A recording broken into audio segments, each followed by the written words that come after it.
Liepos 14-17 dienomis Čekijoje, Ostravos mieste vyks Europos lengvosios atletikos čempionatas, kuriame varžysis iki 23 metų amžiaus sportininkai. Lietuvos delegaciją sudaro 13 lengvaatlečių. Turime iš tikrųjų, kaip mes manome, 3 lyderius, kurie tikrai turėtų užimti aukštas vietas, jeigu be abejo jiems pasiseks, sportas yra sportas. Tai yra Darius Aučina, kuris šiais metais iš tikrųjų rodo stabilius aukštus rezultatus tarptautinio lygio. Turime Andrių Gudžių.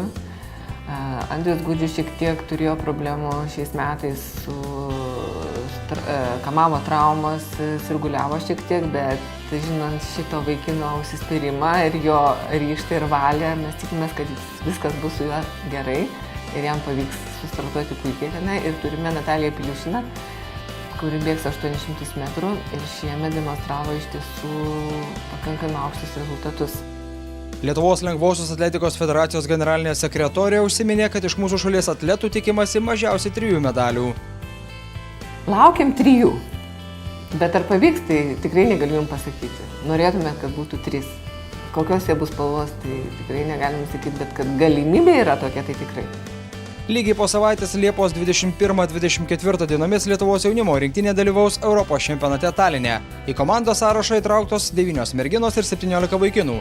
Kartu su sportininkais vyks 9 treneriai.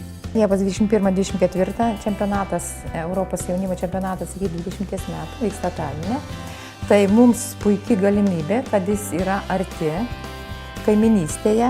Todėl federacija sudarė galimybę sportininkams vykdyti tuos normatyvus, kurie yra numatyti Europos asociacijos.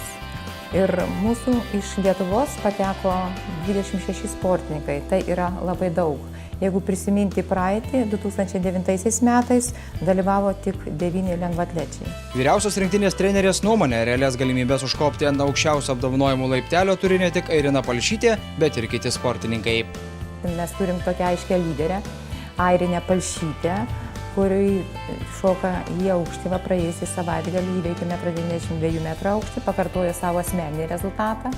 Ir pasaulyje šiuo metu jos rezultatas yra antras. Ir Europoje yra antras, yra Rusija stipresnė, Kučina.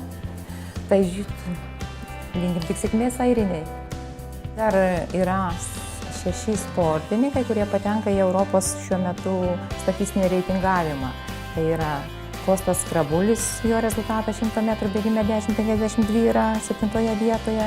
Yra Dovilė Dzindzolėtaitė, trišulė 13,35. Yra ir Šavelskis,